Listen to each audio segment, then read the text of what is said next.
মিউনিকে প্যারিসের প্লেজার। মিউনিখের এই মাঠটাকে যেন আপন করে নিয়েছে পিএসজি। ম্যাচ শেষে মিউনিখের মাঠে পিএসজির এই উদযাপন ঠিক 1 বছর আগের কথা মনে করিয়ে দিয়েছে। এই মাঠে পিএসজি প্রথমবারের মতো চ্যাম্পিয়ন্স লিগ জিতেছিল। 1 বছরেরও কম সময়ের ভেতরে তারা সেই চ্যাম্পিয়ন্স লিগের টাইটেলটা ডিফেন্ড করার সুযোগ আরও একবার প্রতিষ্ঠা করেছে এই মিউনিখের মাঠেই সেমিফাইনালে জিতে, এবং এবার বায়ার্ন মিউনিখকে হারিয়ে দিয়ে। এই টিমের সবার একটা ইন্ডিভিজুয়াল গল্প আছে, এই সব গল্প ছাপিয়ে লুইস এনরিকের গল্পটা আর এই পিএসজিকে একতাবদ্ধ করার নতুন গল্পটাই সম্ভবত লোকে বারবার করে শুনতে চাইবেন। আমরা সেটা নিয়ে কথা বলবো, কিন্তু পিএসজির এই জয়টার নায়ক উসমান দেমবেলেকে নিয়ে বোধহয় আমাদের একটু শুরু করা দরকার। যখন ম্যাচের আর্লি স্টেজে উসমান দেমবেলে ওই গোলটা করলেন, তখন আপনি বুঝতে পারলেন যে ম্যাচটা বোধহয় আগের লেগের মতোই কিছু একটা হতে যাচ্ছে। কিন্তু এরপরে পিএসজি আর লুইস এনরিকে দেখিয়েছে তাদের মুনশিয়ানা। এরপরে যখন একবার পিএসজি বুঝতে পারলো যে 2 গোলের লিড তাদের এরই মধ্যে আছে, তাহলে আর ওই আগের বারের মতো বাস্কেটবল ফুটবল খেলার কোনো প্রয়োজন নাই। বায়ার্ন মিউনিখকে তারা ওইভাবে আর চেপে ধরলো না। প্রেস তারা করেছে ঠিকঠাক, কিন্তু বায়ার্নের ওই চাপটা তারা আরো ভালো মতো রিটেইন করার চেষ্টা করেছে। এর ভেতরে মাঝে মধ্যে আপনি উইলিয়ান পাচোকে দেখেছেন যে তিনি সেই পুরো ম্যাচে হ্যারি কেনকে কি করে আঁকড়ে ধরেছিলেন। হ্যারি কেনকে দুজন দিয়ে একদম বোতলবন্দি করে রেখেছিলেন লুইস এনরিকে।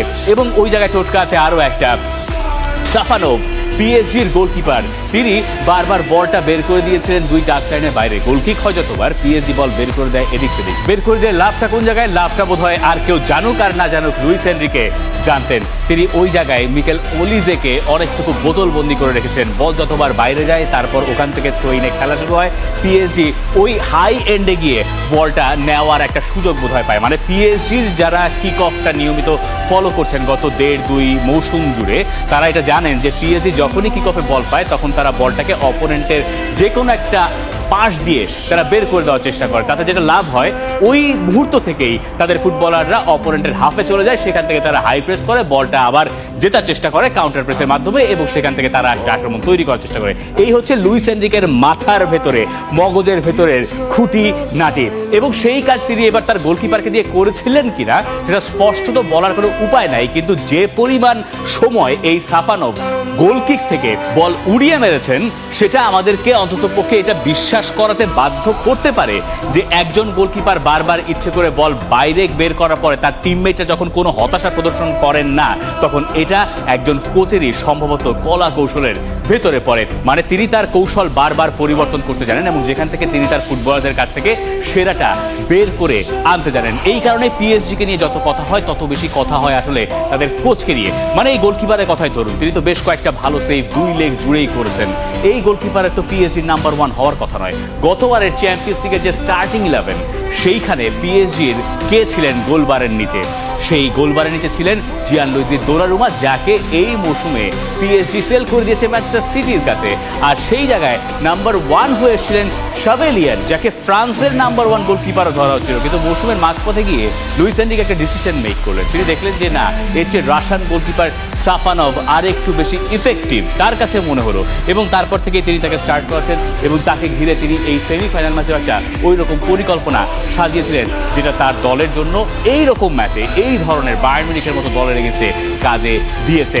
বায়ার্ন মিউনিখের এগেন্সে পিএসজি সবাইকে নিয়ে কথা বলা সম্ভব। মানে দেমবেলেও আরও যা যা বলেছেন, এই ম্যাচ শেষে তিনি একটা স্টোরি শেয়ার করেছেন ইনস্টাগ্রামে, যেখানে তিনি এটা বুঝিয়েছেন যে কেউ আসলে ফুটবল খেলাটা কীভাবে বোঝে না। মানে এটা তিনি বলতেই পারেন, কারণ তিনি সমালোচকের জবাব দিয়েছেন। সেখানে তিনি ইন্টারেস্টিংলি গাভির 2025-এর এপ্রিল মাসের একটা প্রেস কনফারেন্সের ফুটেজ, যেটা তিনি রিপোস্ট করেছেন, যেখানে গাভি বলছিলেন যে লোকেরা মনে করে যে আমি মনে হয় ফুটবল কিছুই বুঝি না। মানে গাভি বলছেন এটা, আমি তো বুঝি না সেটা আছে আলাদা কথা, কিন্তু গাভি বলছেন যে লোকেরা মনে করে যে আমি ফুটবল কিছুই বুঝি না, আর সবাই বোঝে, কিন্তু আমি মাঠে যা করছি এটা ঠিকঠাক করছি, সবাই এবার চুপ থাকতে পারে। এইরকম একটা ব্যাপার স্যাপার তিনি ইঙ্গিত করেছিলেন। উসমান দেমবেলের কাছে এই সিজনেও মনে হয়েছে আরও একটা চ্যাম্পিয়ন্স লিগ ফাইনাল সিকিউর করার পরে যে আমার এবার সমালোচকদের জবাব দেওয়ার প্রয়োজন আছে। এই সেমিফাইনালের 2 লেগ মিলে আমি যদি উসমান দেমবেলেকে নায়ক ধরি, তাহলে খুব বেশি ভুল হবে। মানে 2 লেগ মিলিয়ে আপনি 3 গোল করেছেন, এবং সম্ভবত সবচেয়ে ডিসাইসিভ গোলটা আপনার কাছ থেকে এসে, তারপরে আবার 66 মিনিটে তাকে যখন লুইস এনরিকে তুলে নিয়েছেন, তিনি ভদ্র ছেলের মতো মাঠ ছেড়ে বেরিয়ে গেছেন। তার কিছুই যায় আসে না। তিনি যখন জানেন যে এই ম্যাচ যদি এক্সট্রা টাইমে যায়, উসমান দেমবেলে সেখানে খেলতে পারবেন না। কিন্তু এইটাই হচ্ছে লুইস এনরিকের দলের মূল মশলা।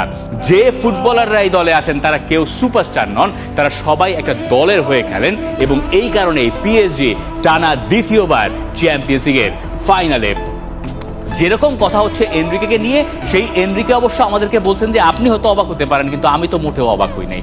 মানে পিএসজি এই যে চ্যাম্পিয়ন্স লিগের ফাইনালে উঠেছে, এটা তিনি মনে করেন তার দল এটা ডিজার্ভ করে, এবং শুধুমাত্র তাই নয়, তার বিশ্বাস তার দল এই মুহূর্তে বিশ্বের সেরা দল। এটা তিনি আজকে বলছেন তারা, তিনি বলছেন এটা তো আমি আরো আগে বলে এসেছি, আপনি এতদিন বিশ্বাস করেন নাই কেন? চ্যাম্পিয়ন্স লিগের 2টা ফাইনালে ওঠার পরে আপনি হয়তো এটা বিশ্বাস করবেন, কিন্তু এনরিকের দাবি তিনি এটা আগে থেকেই বলে আসেন এবং সত্যি সত্যি তিনি এই কথা বলেছেন। ফাইনাল জয়ের বিশ্বাস আছে কিনা? হ্যাঁ, গ্রুপ স্টেজের পরে আমি কি বলেছিলাম মনে আছে? আমি বলেছি আমাদের চেয়ে ভালো দল আমি আর দেখি না।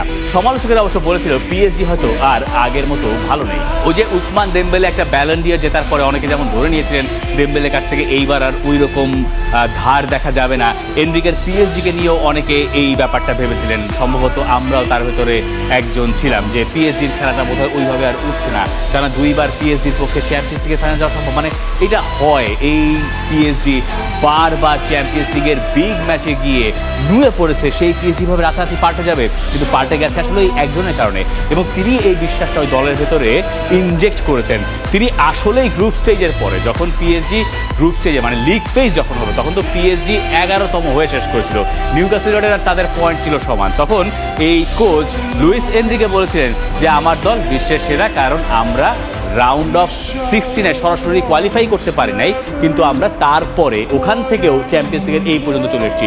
তিনি এই কথা বায়ার্নের মুখোমুখি হওয়ার আগে বলেছেন, তিনি এই কথা ফাইনালে ওঠার পরেও বললেন। একটু মনে করিয়ে দিই যে পিএসজিকে কোন পাথওয়েতে চ্যাম্পিয়ন্স লিগের ফাইনাল পর্যন্ত যেতে হলো। লিগ ফেজে রিসেন্ট টাইমসের one of the toughest fixture ছিল পিএসজির। Atalanta, Barcelona, Leverkusen, Tottenham, Athletic Bilbao, Sporting CP, Newcastle United, এবং এই ম্যাচগুলোর ভেতরে তারা মোটে 2টোই হেরেছিল, 2টোই ড্র করেছিল, বাকিগুলো জিতে তারা পরের রাউন্ডে উঠে গেল, কিন্তু তারা টপ 8 সিকিউর করতে পারে নাই। তারপরে তারা নকআউট প্লে অফে পেল মোনাকোকে, এরপরে চেলসি, এরপরে লিভারপুল, বায়ার্ন মিউনিখ, এখন তাদের সামনে আর্সেনাল।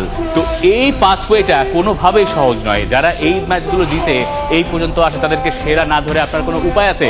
তাই খুব স্বাভাবিকভাবেই স্পেনের যে গণমাধ্যমগুলো আছে তারা আসলে এই লুইস এনরিকের যে অ্যাচিভমেন্ট সেটাকেই ফোকাস করছে। যতই মেমোরেবল হয়ে থাকুক মিউনিখের রাতটা প্যারিসিয়ানদের জন্য, স্প্যানিশদের জন্য এই রাতটা আবার একটু আলাদা, কারণ এনরিকে যা দেখিয়েছেন এই পুরো ব্যাপারটাই তারা হাইলাইট করছে লুইস এনরিকের কৌশলটাকেই। যেমন ডিয়ারিও আজ বলছে, দ্য চ্যাম্পিয়ন্স গো থ্রু মুন্দো দেপোর্তিভোর ভাষ্য, blue and red final. Diario Sport বলছে, অ্যানাদার ফাইনাল ফর লুচো। এবং ন্যাচারালি লুইস এনরিকে এই জায়গায় সবচেয়ে বড় কৃতিত্বটা পাওয়ার কথা। মানে এই এনরিকের আমলে পিএসজির গোল পুরোপুরি পাল্টে গেছে। ওই যে সুপারস্টার্সে চলে গেছেন, মানে এই লোক তো কিলিয়ান এমবাপ্পেকে সরিয়ে দিয়েছেন, দরকার নাই। এমবাপ্পে হয়তো নিজেও যেতেন, কিন্তু এনরিকে তার আগে থেকেই কিলিয়ান এমবাপ্পেকে বসিয়ে রেখেছেন। তিনি সম্ভবত জানতেন যে এরকম একটা ফুটবলার আমার দলে না থাকলে আমি যে কালেকটিভ প্রেসিংটাই বিশ্বাস করি সেটা আমার জন্য এই দলে ইমপ্লিমেন্ট করা সহজ হবে। উসমান দেমবেলে যেমন বলে যে আমি যদি না দৌড়ে আমাকে আমার কোচ বসিয়ে দেবে। তো এনরিকের এই চরিত্রটাই পিএসজির এতদিন সম্ভবত খুব বেশি প্রয়োজন ছিল। তারা তো চ্যাম্পিয়ন্স লিগটাকেই বরাবর টার্গেট করেছে, এবং তিনি আসার পরে চ্যাম্পিয়ন্স লিগে যে কটা ম্যাচ খেলা সম্ভব ছিল পিএসজির, সব মিলে এই 3 মৌসুমে আপনি সর্বোচ্চ 48টা ম্যাচ খেলতে পারতেন। তার ভেতরে 47টা ম্যাচ হয়েছে, এই 47 ম্যাচের 46টাই পিএসজি খেলেছে।